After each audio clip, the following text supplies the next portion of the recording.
welcome to the New Hiker channel. Those that haven't been here before, welcome to the channel, hope you enjoy it. Those that have been here, welcome back.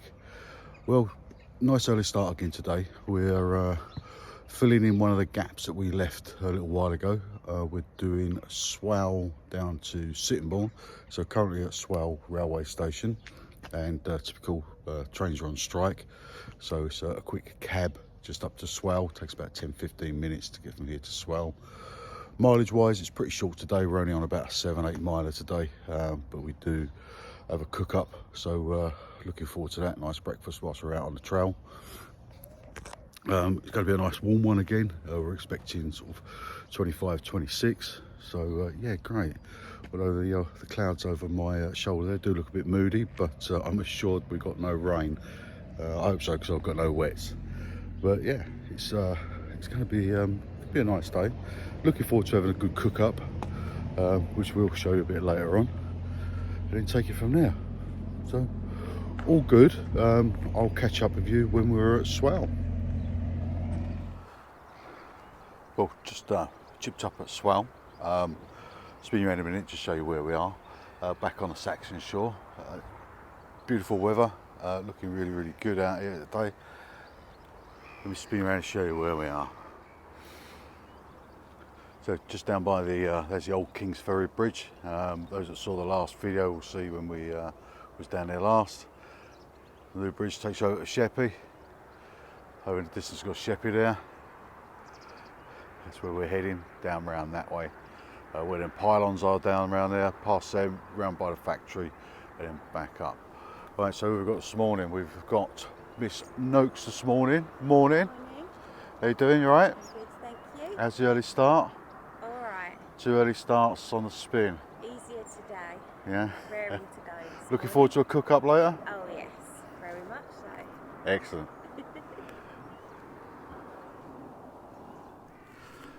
So you know, it's got no Mr. Bartlett this morning. Unfortunately, he was called into work last night. We had a bit of an issue back at the grind, so he went back there like a trooper and sorted that out.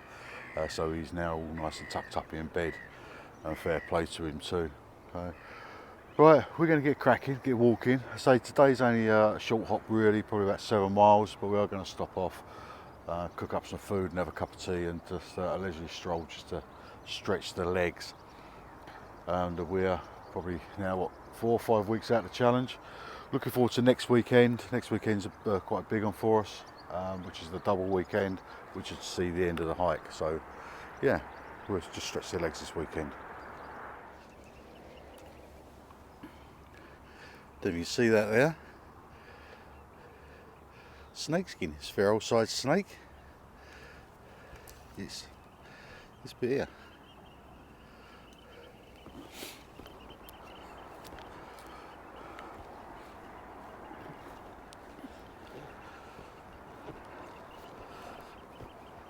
So this is the path that we was on a while back. It takes you right down through Gravesend, just a continuation. So you can either continue walking on this one all the way down to Sittingborne, or as we done last time, we jumped off at Swale, got the connection train back. But yeah, quite nice out today. Very still, very quiet. Just the way we like it.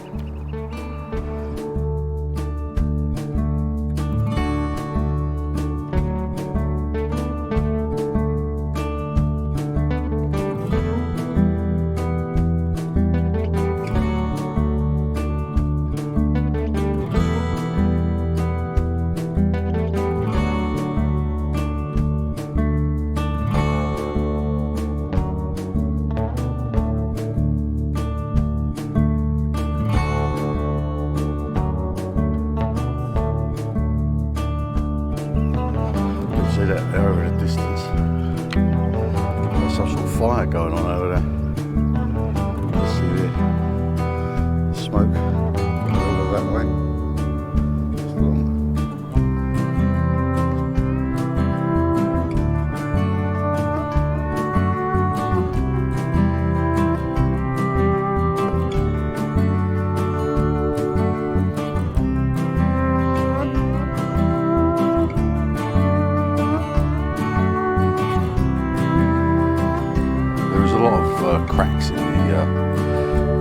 path, your foot goes down one of them, that's going to hurt.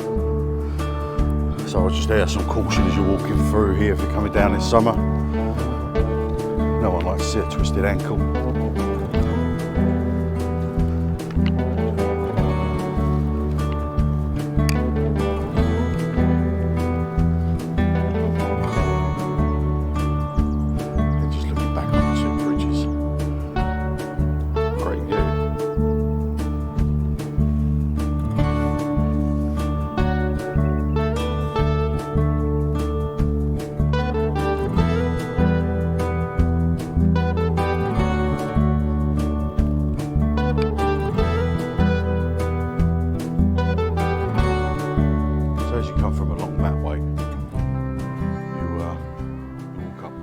A set of stairs like these, which takes you around all this lot, so make sure you turn right and go along there, otherwise you'll go to a dead end.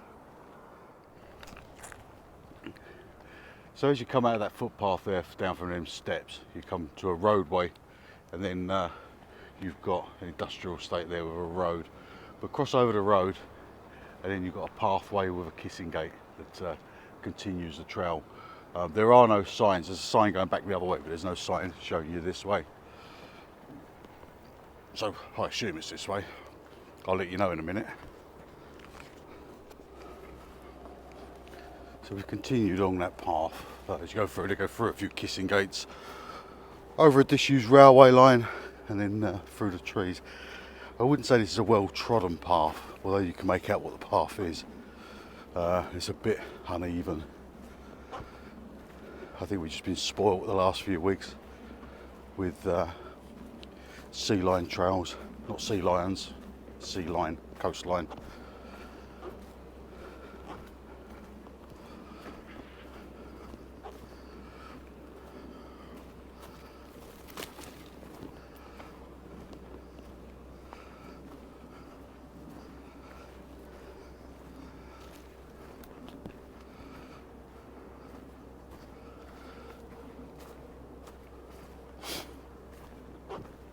One of the great things about these early morning walks is you do tend to see quite a lot of wildlife running around, especially the rabbits around here. Not that I've caught any on video, of course, because that just wouldn't be me. Also, another little tip: if you're out walking this time in the morning, try not to be the one that goes in front, because you get every single cobweb. All the joys. You come to the end of that trail, as you see there's a sign there. It looks like an old Saxon Shore sign, and you come down to the kissing gate.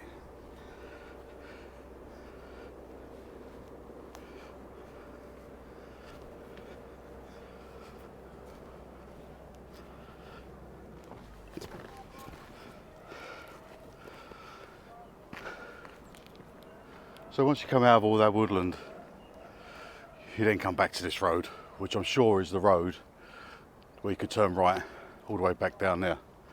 But hey ho.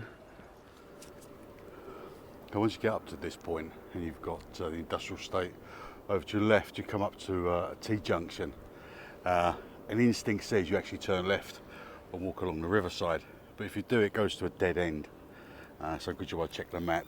So you turn right and you follow the river line, the coastal line, right along, and then start heading over towards that way.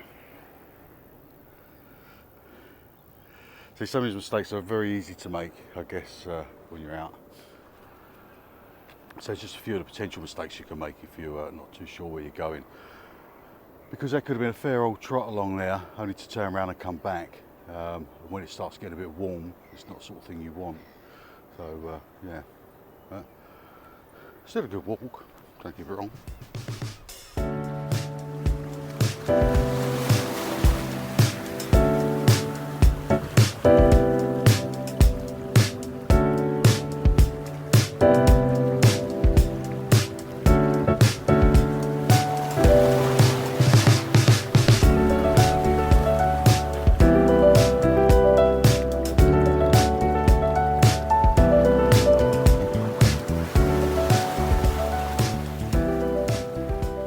you watch our Sittingborne to Faversham leg, you'll see some of the buildings here quite recognisable from the video, because we was actually walking over across the other side of the river there, heading down towards that way. I do think we made reference during that video that at some point we'll be on the other side, and today's the day.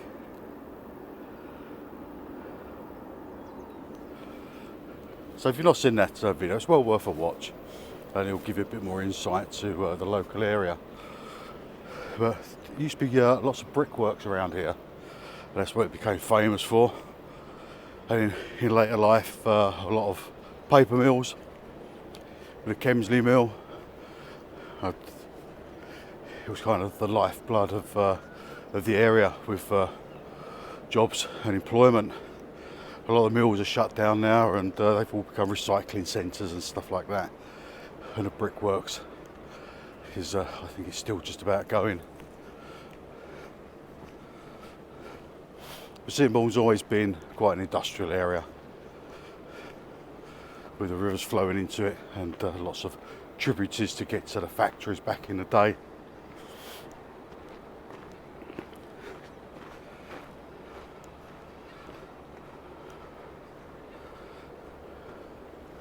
And again, those that have seen the videos, you'll see that when we came down through the Saxon Shore through Rainham, there was a lot of quarrying that went on back there, and a lot of the stuff that was quarried actually came back down to Kemsley and Sittingborne for the brickworks.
So I just stopped off for a quick respite as we're coming down here. Got the drone up for a bit, changed me hat.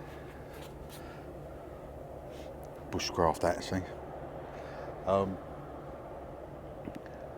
Yeah, so just stopped off for a bit, 5 minutes whilst we're walking along. Sun's getting warm now. The trail's good. A couple of uneven bits. The signage isn't great along here. You kind of really got to follow your nose. You'll see a few public footpaths, but as for the Saxon Shore, there's not an awful lot of signage there, but you find your way. It's not difficult. Keep the river to your left, and you're laughing. But yeah, it's nice. It's very, very peaceful. Seen one other person out on the trail, which has been good. So I do like a nice quiet trail. But just got the drone up and taking some shots of the river. Get a bit more confident now with Dave. Put him out across the water, and he came back. So I think it's since he's had his name that the confidence has grown. But as been walking along here, been munching on a few blackberries. temperature's been nice and sweet this time of year.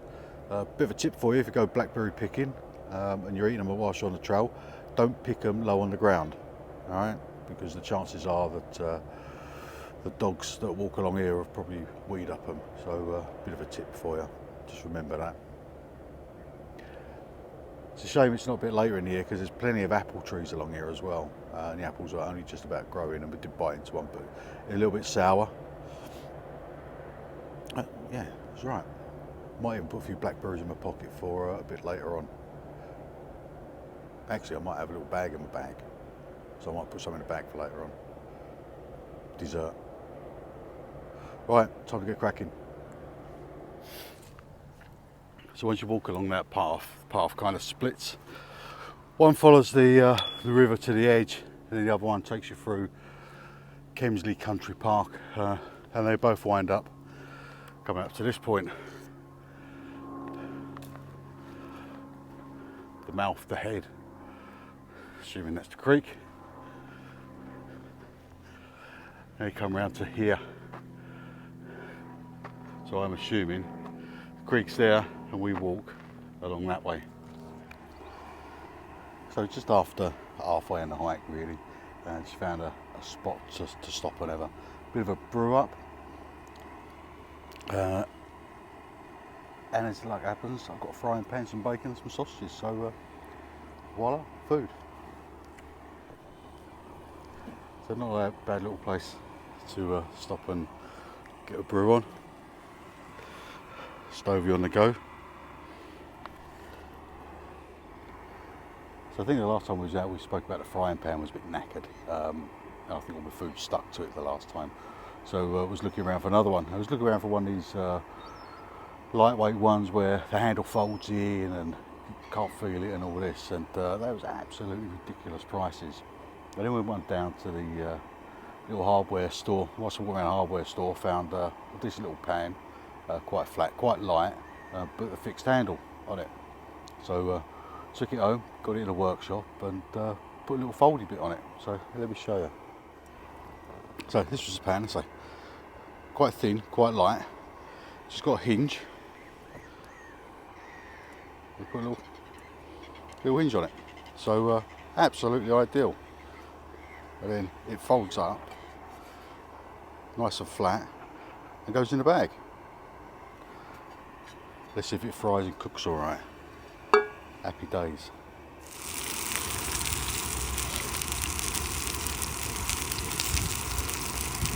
Nothing like a decent cook up, eh? But then little babies, happy days.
So after a great feed of sausage and bacon and an egg, which was really nice, now I've got to muster up the courage to do the last bit.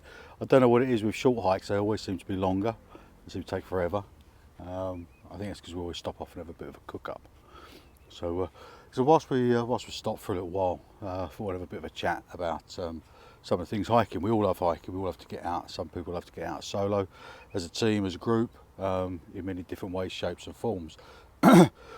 we was talking as we was on the way up here, there's always still a stigma around young women going out doing solo hiking and a fear of going out hiking on your own. There shouldn't be, I know, but there is. So Coralie goes out quite a bit solo, so let's have a bit of a chat with Coralie and see what she does. So first off, how was lunch? Yummy, very nice. I'm proper stuffed now. Not sure I'm going to make the rest, but yeah. Callum, you missed out, mate. Yeah, very nice. So just going back on what I was saying, solo hiking. Now you do quite a bit of solo hiking. Yep. So, you know, how does it make you feel when you do go out on your own? So you're right in what you say. There shouldn't be a stigma attached to it, and for me, it annoys me that I have to think about it, but I do when I'm on my own sometimes, particularly some of the areas that I do. So the Pilgrim's Way is quite near to me. Some of it's quite busy with dog walkers, but others is, as you get further out, is quite remote. So really, if I'm going out on my own, because I won't let it stop me, why should it? That's something I like to do. I always make sure that I tell somebody where I'm going, so the track I'm taking, my starting point and my end point as well. I always make sure that I check in with somebody, so I've got a couple of close friends or a family member, so I'll just check in with them every now and then to make sure that, you know, I'm okay.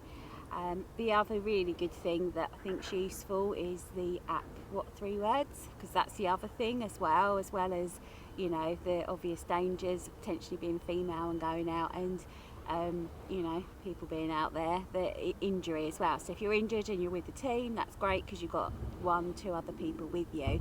So that app's really, really good because I know if I ever get into trouble, if I get lost as well, which you know, could happen, particularly if it's a route I don't know. I know I've always got that as backup, so I can always call for help and somebody will be able to locate me exactly where I am. But I would say just take some sensible precautions, like I say, where you're going, know your route, tell somebody where you're going, but don't let it stop you.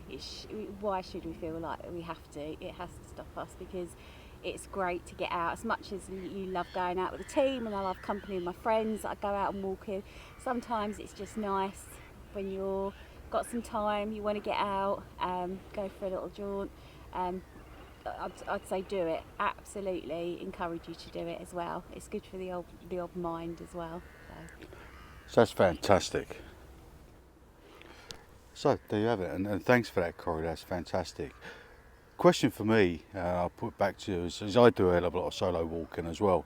As a man going out, you kind of, you know, you don't worry about it, and it's the way of the world. First off, you know, we've got to do something to make solo hikers feel a lot safer when they're out and about. Well, I'm always very conscious when I'm out solo hiking and I come across a young woman, a young lady walking solo as well, and it kind of makes me feel uncomfortable sometimes. So I tend to just stand off the track, say good morning, and don't approach in any kind of manner or anything like that. But sometimes stop and have a chat, and it's great, and it's fantastic, and that's how life should be. You should be able to do that. So, Corey, have you got any tips on for guys going out walking when they are approaching a woman and they can see that she's getting agitated or scared or something like that? What should they do? What would you expect someone to do? So you're right, people shouldn't have to feel like that, and I don't think that's necessarily just if a woman's out on her own on a hiking trail. It could be somebody walking home perhaps early evening and there's, you know, a male that is walking behind her or across the road. So for me, I think 2 things really is, I think what can feel intimidating if somebody is right behind you and you don't know who that is and you can kind of feel them over your shoulder, because then that kind of makes you on edge. So I think from a guy's perspective, 1 or 2 things. Maybe go over to the other side of the road or kind of level but put some distance between you, and absolutely acknowledge that person, say good morning, you know, and have that conversation. That kind of breaks that kind of silence and that ice, if you like. But I'd say, yeah, perhaps just give that person a bit of distance. Don't stand behind them for a long time. Step over maybe to the other side of the road, say morning. If you're perhaps your pace is quicker than them, move on. It kind of takes that pressure away. Or, you know, even if you think, oh, I'm going to go this way rather than that way, you could do that as well. But people shouldn't have to feel like that. But yeah, I think those would be my tips, to be honest with you, from a female point of view. So again, that's great. Thanks, Coralie. It's a really controversial subject, and I'm sure lots of people got lots of opinions about it, that we shouldn't have to do this, we shouldn't have to do that. But listen, this is just our conversation and something we was talking about on the way up here. So everyone has their own opinions, and we don't force opinions on anyone. It's just some people might want some tips, some people might not, some people might agree, some people might not agree, and that's entirely up to you guys. So be interesting to hear your comments, but keep your comments, you know, pretty mindful that a lot of people read this stuff. How to say, it's just our thoughts, and if we can help at least one person or put one person at ease to get them back outside into the great outdoors, then fantastic, we've done our job. Happy days. Let's not get too serious, eh? We're going to crack on and enjoy the rest of our hike and get back, and then crack on with the weekend. Looking forward to this weekend. We've got the Euros this weekend, England. Yeah, I would say it's coming home, but let's not tempt fate, eh? Fantastic. We're going to crack on. I hope that little conversation does help someone. Let's say if you have got any comments, stick them in there. Yeah, it's controversial, but you know, it's like an elephant in the room. Sometimes you have to address these things, and that's what we try and do. Right, speak to you in a bit. So once you continue along the creek, you actually come out, and you come out right on the entrance of Gas Road entrance, which is the Milton Creek Country Park, and then you get back onto the roadway, and then I think from here it is literally up the road on the path, and then just follow the signs for the station to get you back. It is officially a part of the Saxon Shore way. When you look at the OS maps, that's the way it guides you. So yeah, so back on the roadway. So probably won't do a lot of recording back on the roadway, but we'll do something when we get back to the station. Depends if it veers off anywhere or not. But that trek along there was really good. A shame we've got to get back on the road really, but there you go. Well, there you have it. Back at Sittingborne station. Like I say, today wasn't going to be a big trek. Clocked up just over 10k, something like that. I've been out for a few hours and had a cook up and had a good little jaunt. It just completed the coastal section, so now we can actually say we've done from Gravesend all the way around to Dover, continuous. So yeah, but no, it was good. It was a decent walk. Yeah, it was good to do a leg stretcher before the big one next weekend. How was that? Very pleasant. Nice walk actually along there. Yeah, enjoyed it. Bit of a contrast from the last few. Just a little bit less mileage, not as up and down as it was last week. Yeah. But yeah, no, some nice sights. Surprising actually. Didn't know that lot was there. So yeah, recommend it as a little walk. And even better if you're having breakfast when you're out. And the next sections? Is Hythe through to Pet Level near Hastings, and then on the next day Pet Level through into Hastings, which will complete the Saxon Shore way. Woohoo! Cheers! So yeah, there you have it. Looking forward to the next one, and that's the last one before we actually go on the challenge. Might squeeze a couple of videos in between there of just some Q&A or something, just to keep the videos popping up and everything. But when we do the challenge, we will do plenty of videos, and there'll probably be 3 or 4 parts to that. So looking forward to doing that. But as for today, we're all done. Don't forget, if you like what you've seen, hit the like button. Leave some comments. If you have anything to comment about the little feature section in the middle, by all means, put some comments in there. Nothing left for me to say now, but be safe, be lucky, get outdoors, and we'll speak to you again soon. See you again soon.